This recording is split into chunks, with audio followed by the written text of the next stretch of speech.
Hubungan antara Indonesia dan Tiongkok di era Presiden Soekarno bukan sekadar diplomasi antar negara, tapi bagian dari rencana besar membentuk poros revolusi global. Bagaimana Tiongkok membangun pengaruhnya di Indonesia? Apa peran PKI dalam strategi Mao Zedong di Asia Tenggara? Dan bagaimana semuanya runtuh dalam darah tahun 1965?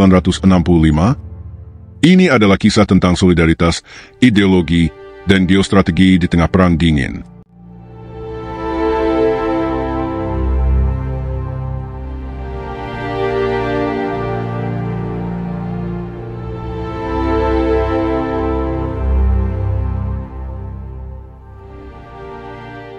Setelah memproklamasikan kemerdekaan pada tahun 1945, Indonesia menganut prinsip politik luar negeri bebas aktif, yakni tidak berpihak secara ideologis dalam pertarungan dua kutub Perang Dingin, tetapi tetap aktif membangun solidaritas global berdasarkan kepentingan nasional dan prinsip keadilan internasional.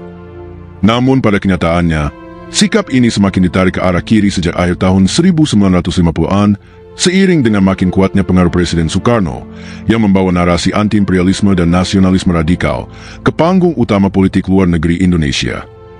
Hubungan antara Soekarno dan pemimpin Tiongkok, Mao Zedong, bukanlah hubungan biasa antar kepala negara. Keduanya memiliki kesamaan visi tentang tatanan dunia baru pasca kolonial, dunia yang bebas dari dominasi kapitalisme barat dan hegemoni imperialisme, khususnya dari Amerika Serikat dan sekutu-sekutunya. Konferensi Asia Afrika tahun 1955 di Bandung menjadi momentum krusial. Inisiatif Soekarno bersama dengan pemimpin India, Mesir, dan Tiongkok menandai lahirnya semangat solidaritas Selatan-Selatan. Di forum ini, Tiongkok memposisikan diri sebagai pemimpin revolusi dunia ketiga dan menyatakan komitmennya mendukung perjuangan bangsa-bangsa Asia dan Afrika melawan kolonialisme dan neokolonialisme. Indonesia pun dilihat oleh Beijing sebagai mitra strategis yang berpengaruh dan sedang tumbuh, baik secara demografis maupun politik. Tiongkok tidak hanya membangun hubungan resmi antar negara, tetapi juga mengembangkan soft power yang agresif melalui peningkatan budaya dan pendidikan. Beberapa langkah yang menandai ekspansi pengaruh Tiongkok di Indonesia antara lain pendirian lembaga-lembaga kebudayaan Tionghoa, seperti Chinese Cultural Centers dan lembaga pertukaran pelajar yang menjembatani hubungan antar generasi muda Indonesia dan Tiongkok. Penyebaran buku-buku ideologi Maois, seperti Quotation from Chairman Mao, buku merah kecil yang diterjemahkan ke dalam bahasa Indonesia dan disebarluaskan oleh simpatisan serta organisasi Underbo PKI. Media berbahasa Mandarin dan film-film revolusioner Tiongkok mulai tayang di beberapa komunitas Tionghoa di Indonesia, terutama di kota-kota besar seperti Jakarta, Medan, dan Surabaya.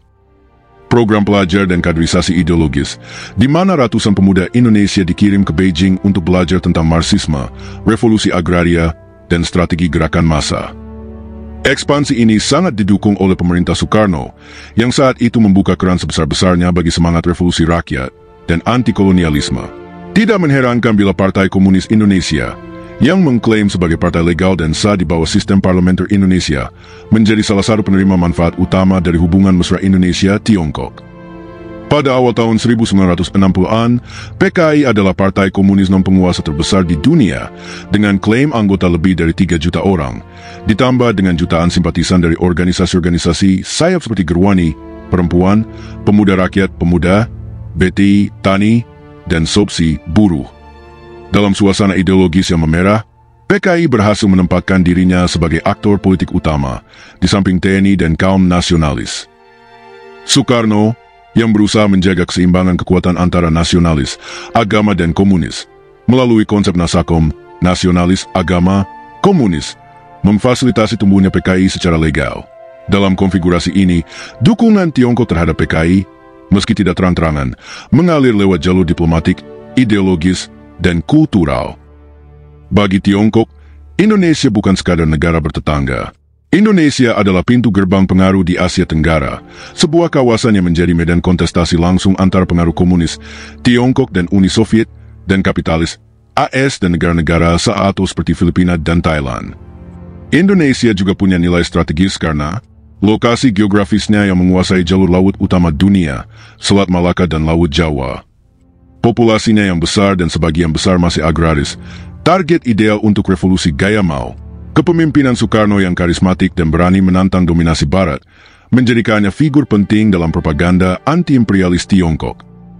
Dalam kerangka inilah, hubungan Tiongkok-Indonesia di era Soekarno bukanlah sekadar hubungan bilateral biasa, tetapi bagian dari strategi jangka panjang Beijing untuk menciptakan sabuk revolusi di dunia ketiga.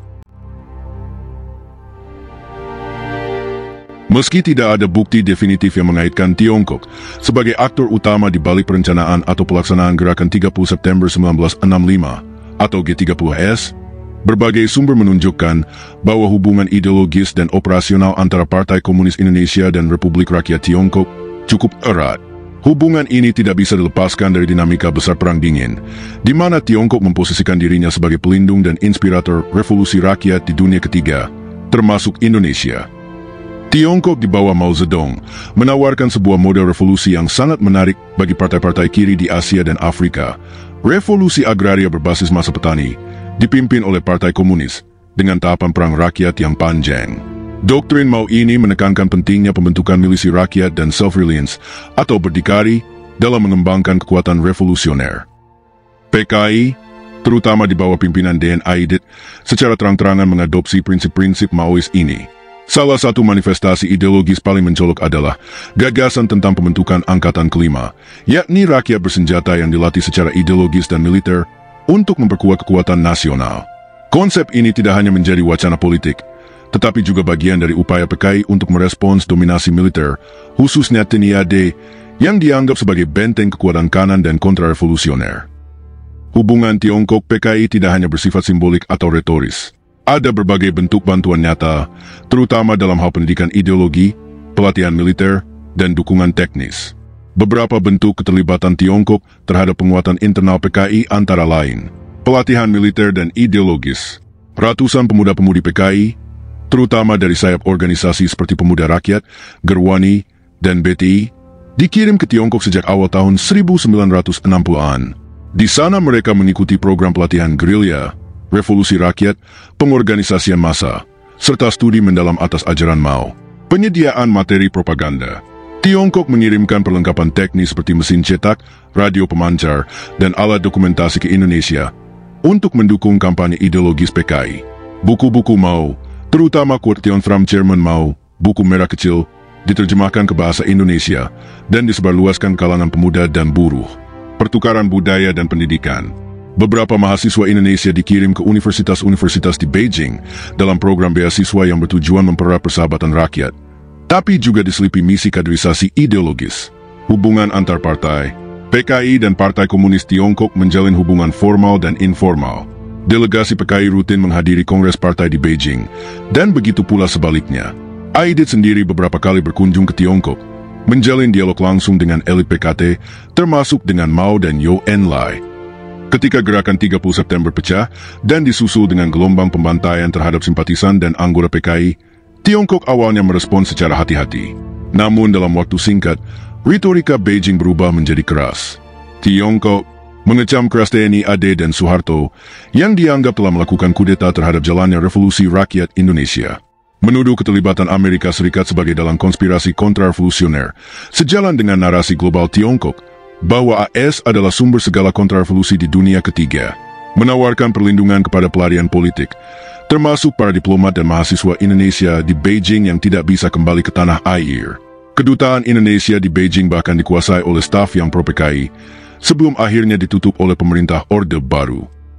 Namun secara resmi, Tiongkok tetap menyatakan bahwa peristiwa G30S adalah urusan internal Indonesia, sebuah posisi diplomatik yang mencerminkan kehati-hatian Beijing dalam menghadapi kemungkinan konflik langsung dengan pemerintahan baru Indonesia yang semakin bersikap anti-komunis.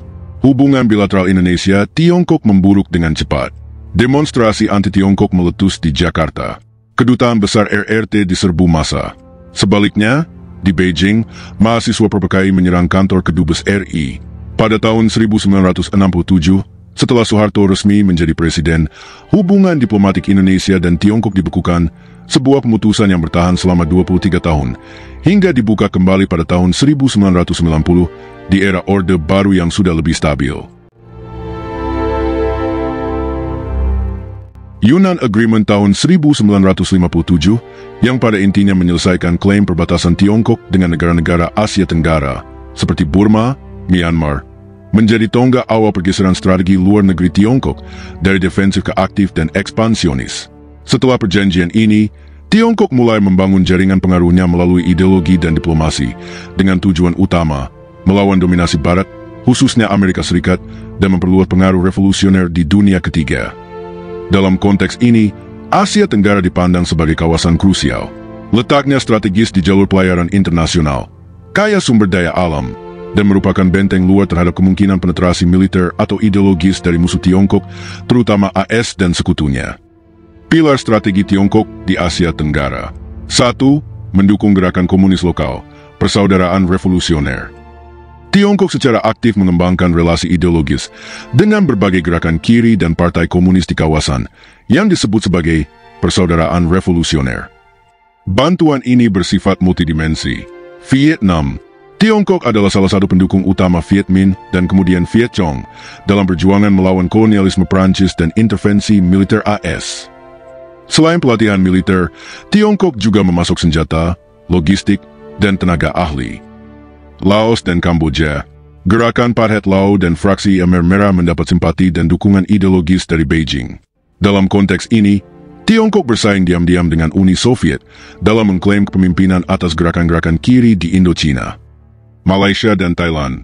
Di negara-negara ini, Tiongkok mendukung gerilyawan komunis etnis Tionghoa, terutama dalam bentuk penyediaan perlengkapan propaganda dan pelatihan ideologi. Indonesia, PKI menjadi mitra strategis utama Beijing. Tidak hanya karena ukurannya sebagai partai komunis non-penguasa terbesar di dunia, tetapi juga karena posisi Indonesia yang sangat strategis dari sisi demografi, geopolitik, dan ideologis. 2. Menyeimbangkan hegemoni Amerika Serikat, strategi anti-dominasi Barat. Tiongkok memandang keterlibatan militer dan ekonomi Amerika Serikat di Asia sebagai bentuk neoimperialisme.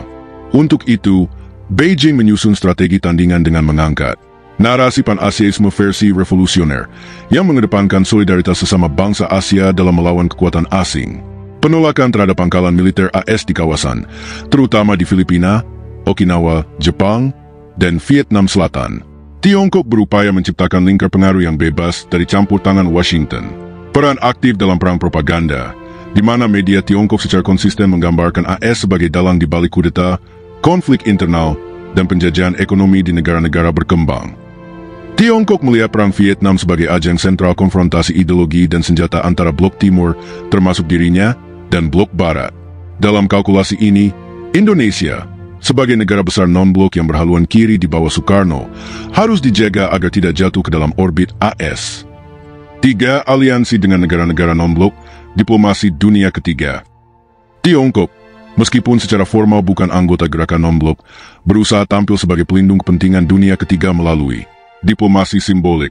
Tiongkok menjalin hubungan erat dengan tokoh-tokoh anti-kolonial dan progresif seperti Soekarno, Indonesia, UNU, Burma, dan Norodom Sihanouk, Kamboja.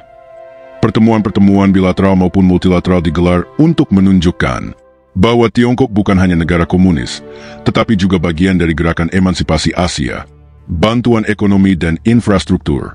Tiongkok membangun proyek-proyek simbolis seperti Istana Persahabatan di negara-negara mitra, serta menawarkan kredit lunak tanpa syarat politik yang eksplisit, berbeda dengan pinjaman dari Barat atau IMF. Penyebaran soft power.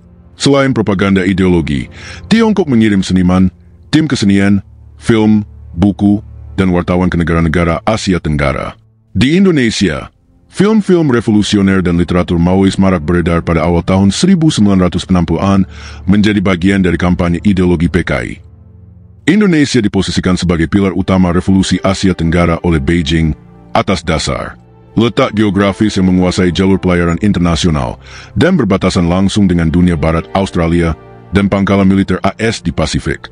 Kekuatan demografi sebagai negara berpenduduk muslim terbesar di dunia yang, bila berpihak pada gerakan kiri, dapat memberikan legitimasi ideologi komunisme sebagai kekuatan dunia ketiga, bukan hanya ateisme. Figur Soekarno yang karismatik, anti-imperialis, dan terbuka terhadap aliansi dengan kekuatan komunis, selama tidak mengganggu nasionalisme Indonesia. Beijing melihat aliansi dengan Soekarno sebagai jalan tengah untuk memperluas pengaruh tanpa harus menciptakan republik satelit seperti di Eropa Timur. Model yang ditawarkan kepada Indonesia lebih menyerupai kerja sama antar negara merdeka yang revolusioner, bukan dominasi langsung.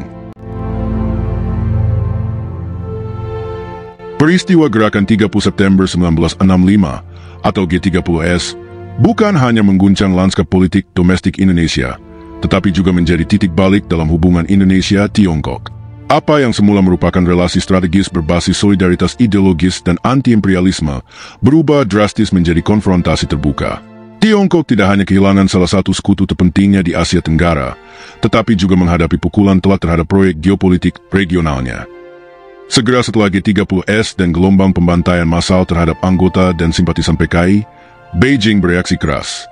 Retorika resmi Tiongkok menyebut tindakan militer Indonesia sebagai genosida terhadap kekuatan revolusioner dan menuduh Soeharto sebagai alat kepentingan imperialisme Amerika. Retorika ini menggemakan narasi Klestrugel Maois, bahwa kekuatan feodal dan borjuis telah merebut kembali kekuasaan rakyat melalui kekerasan reaksioner. Media seperti People's Daily dan Xinhua menerbitkan laporan-laporan tajam yang mengecam pembantaian di Indonesia dan menyebutnya sebagai tragedi terbesar bagi gerakan komunis dunia sejak kekalahan revolusi di Eropa Timur.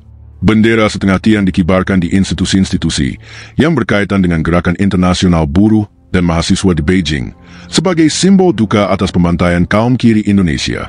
Demo besar-besaran di Beijing terjadi di depan Kedutaan Besar Indonesia. Mahasiswa dan pemuda dari Red Guards, Pengawal Merah, mengecam penguasa baru Indonesia dan mendukung Soekarno sebagai pemimpin sah. Hubungan diplomatik antara Indonesia dan Tiongkok memburuk dengan cepat dalam waktu kurang dari 2 tahun. Kedutaan Besar Tiongkok di Jakarta diserang oleh massa anti-komunis yang membakar bendera Tiongkok, menghancurkan properti, dan meneriakkan slogan-slogan anti-Mao. Demonstrasi ini mendapat restu diam-diam dari penguasa Orde Baru sebagai bagian dari pembalikan arah ideologis Indonesia. Tiongkok membalas dengan mengizinkan pengepungan Kedutaan Besar Indonesia di Beijing oleh massa Red Guards, bahkan mencoret lambang negara Indonesia. Para diplomat Indonesia mengalami tekanan psikologis berat dan pengasingan de facto di dalam kompleks kedutaan. Tuduhan terhadap Tiongkok sebagai dalang G30S dan pemasok senjata kepada PKI dijadikan narasi resmi Orde Baru yang terus diulang melalui pendidikan, media, dan propaganda militer selama puluhan tahun. Bukti fisik seperti pengiriman senjata ringan dari Tiongkok, walaupun jumlahnya terbatas, digunakan untuk memperkuat tuduhan ini. Hubungan diplomatik resmi dibekukan pada tahun 1967 dan Indonesia menutup seluruh saluran resmi dengan RRT. Baru pada tahun 1990, di bawah pemerintahan Soeharto sendiri, hubungan tersebut dipulihkan secara formal akibat perubahan iklim global pasca Perang Dingin. Kejatuhan Soekarno tidak hanya berdampak pada hubungan bilateral, tetapi juga mengguncang strategi global Tiongkok. Hilangnya Indonesia sebagai benteng revolusi di Asia Tenggara membuat strategi ekspansi Maois kehilangan pijakan utama. Tidak ada negara lain di kawasan ini yang memiliki kombinasi kekuatan populasi, posisi strategis, dan potensi ideologis seperti Indonesia di bawah Soekarno. Tiongkok kehilangan kredibilitas sebagai pelindung gerakan kiri dunia ketiga. Peristiwa G30S menunjukkan bahwa aliansi ideologis saja tidak cukup untuk menjaga keberlangsungan revolusi. Ini menjadi pelajaran pahit bagi Beijing bahwa kekuasaan militer di negara-negara dunia ketiga masih sangat menentukan arah politik. Kawasan Asia Tenggara jatuh ke orbit AS. Dengan Indonesia menjadi sekutu AS yang strategis dan Perang Vietnam memasuki fase eskalasi, Tiongkok menghadapi tantangan ganda dari Washington dan Moskow, terutama setelah keretakan Sino-Soviet semakin dalam. Isolasi Tiongkok semakin dalam. Negara-negara ASEAN yang baru lahir justru mencurigai ambisi ekspansionis Tiongkok dan menolak bentuk kerjasama ideologis. Ini membuat Beijing harus mengubah pendekatan dari ideologis menjadi pragmatis di dekade-dekade berikutnya. Peristiwa G30S menandai berakhirnya era romansa revolusioner antara Indonesia dan Tiongkok. Relasi yang semula dibangun atas dasar solidaritas anti-imperialis dan visi revolusioner bersama, runtuh di hadapan kenyataan kekuasaan dan perubahan peta politik global. Bagi Tiongkok, ini menjadi momen refleksi bahwa geopolitik membutuhkan lebih dari sekadar kesamaan ideologi. Ia membutuhkan stabilitas, strategi jangka panjang, dan kemampuan beradaptasi dengan dinamika lokal. G30S bukanlah sekadar konflik internal Indonesia, tetapi juga bagian dari pergolakan geopolitik global yang melibatkan pertarungan ideologi antara komunisme dan kapitalisme. Tiongkok, meski terbukti sebagai perancang langsung G30S, memainkan peran penting dalam memperkuat PKI, baik secara ideologis maupun kultural. Bagi Tiongkok, Indonesia adalah medan strategis untuk menantang hegemoni Barat. Namun setelah G30S, Indonesia bertransformasi menjadi negara anti-komunis yang militeristik, menjauh dari poros Beijing, dan masuk ke dalam orbit pengaruh AS. Perubahan ini bukan hanya mengubah peta politik Indonesia, tetapi juga mengubah arah konflik ideologis di Asia Tenggara. Jangan lupa like, share, dan subscribe untuk konten sejarah mendalam lainnya.